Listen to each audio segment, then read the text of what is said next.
Why do you think hurt people hurt people? I don't know if you've heard that saying before. I have heard that saying. The problem with cliches is that they're quite often true. Yeah. Well, I think when you're hurt, you think anger is a strength. You think bitterness is a strength. Because if you stop and think about it, when you're bitter, you don't feel weak. Mm-hmm. See, when you're angry, you don't feel weak. You feel powerful. You feel powerful. Strong. Yeah. And so what happens is that these negative emotions hide your own vulnerability and weakness and pain. So as long as I'm bitter, I don't have to think about the fact that I've been betrayed. Wow. As long as I'm angry, I don't have to think about the fact that I'm so deeply wounded, I can't even deal with it. And so we use these negative emotions to feel powerful. And it's the most terrifying thing in the world to let go of those negative emotions, because now you're completely powerless. And you have to trust that if you can let go of hate, that love is more powerful. That if you can let go of bitterness, that forgiveness is more powerful. That if you can stop hurting people, that you will not get more hurt. But here's the problem.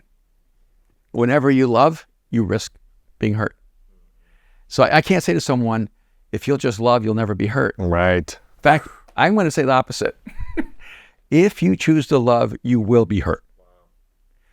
But when you love, you have enough strength to overcome that hurt. Yes.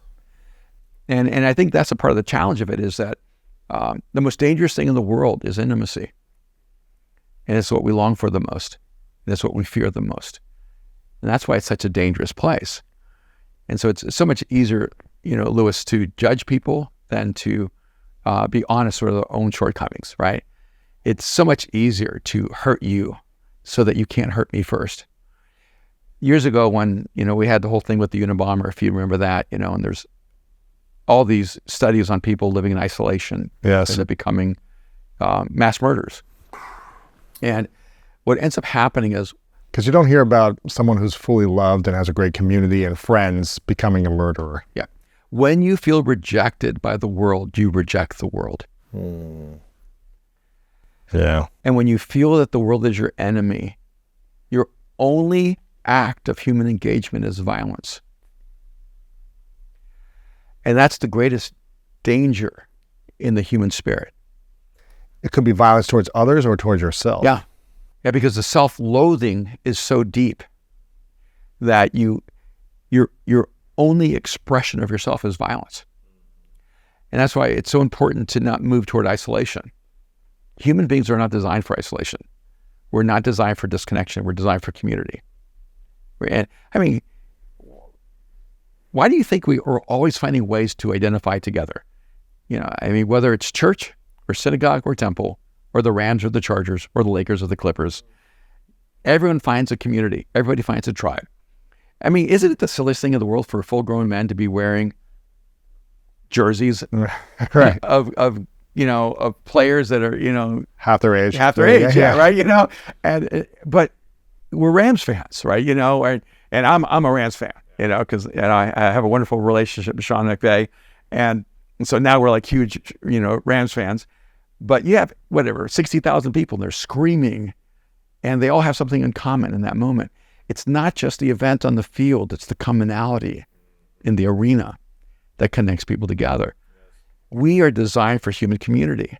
We're designed for relation. The pandemic, if you could ever have a social experiment to see how humans do alone, the pandemic gave us that. The quarantine proved that human beings do not do well alone. We cannot survive isolation. And what's so funny is that when people, have you ever thought to yourself, I'm in the rat race, I'm moving so fast, I have all these responsibilities, I have all these obligations. If I could just get everything to stop, then I could really fix myself. I could really do my inner work, and I could really be healed. So the whole world stopped and no one got better. Right. You know why? Because the problem isn't what's going on around you. The problem is what's going on inside of you. And when the world stopped, your inner world didn't change. You were now in a chamber, an echo chamber, where all you could hear was the stuff inside of your soul. And it wasn't good. And I had so many people that just struggle with depression, anxiety, stress, even suicidal thoughts because of that quarantine, because of the isolation. And I made an internal choice. I mean, during the pandemic, I wrote a book, I wrote a graphic novel, I started a fashion company. I just kept creating the whole time. And frankly, it's because my inner world is a creative space. My inner world was actually a healthy space. And so during the pandemic and the quarantine, I actually found an incredible space to create and to enjoy life and see beauty all around me and to serve a lot of people. And every Friday I took my smoker and I cooked enough food for 40 people, and people would drive by my house and pick up dinner for their families. And, I just kept finding ways to create. And my wife went crazy. I mean, she put chairs in the front yard and had all the neighbors coming by and stopping. And she would create these outdoor installations where people come and take photographs with their families. And she would just keep creating these beautiful moments where people all over Hancock Park could experience some joy and some laughter and some community. And what you do know is that when you are finally by yourself, you get to realize what's really inside of you. And what I know is that I'm healthy, or at least healthier, because I have community. Yes. And if I did not have community, I don't think I could have survived that experience Really? at the same level of creativity, productivity. What is the, based on the new book that you have now called Mind Shift? Oh, we're going to talk about the book. It doesn't take a genius to think like one. What is the mind shift that people in the world need to think about right now after isolation and after lots of transformations and loss and grief and all these things? What is the mind shift that we need? And what is kind of the main thesis behind the book that I want everyone to get? Sure. There are 12 basic mind shifts in the book, but the overarching mind shift, which is what you're asking me, is that most of your limitations are actually internal, not external. And in fact, there's one page in the book, I think it's the first page. It's only one sentence.